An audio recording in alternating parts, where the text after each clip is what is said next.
Numri të vdekurve nga përmbytjet dhe rrëshqitjet e dheut të shkaktuara nga shirat e rrëmbyeshëm në 3 vende në Azinë Juglindore u rrit në mbi 500, thanë zyrtarët dielën, ndërsa përpjekjet e ndihmës për 10 mijëra persona të zhvendosur vazhduan gjatë fundjavës.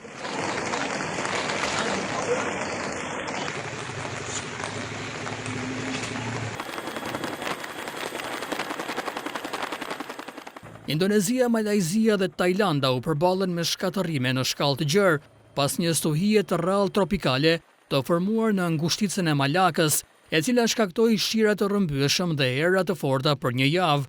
Në Indonezi humbën jetën 336 persona, në Tajland 170, ndërsa në Malajzi 2 të vdekur.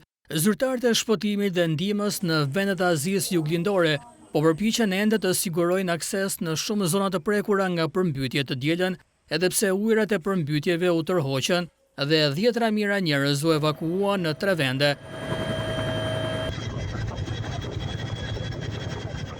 Mbi 4 milion njerëz janë prekur, gati 3 milion në Tajlandën Jugore dhe 1.1 milion në Indonezinë Perëndimore, sipas statistikave zyrtare. Ndërkohë në gjirin e Bengalit 153 persona u vranë nga një ciklon në shtetin ishullor të Sri Lankës, thanë autoritetet, me 191 të tjerë të zhdukur dhe më shumë se gjysmë milioni të prekur në të gjithë vendin.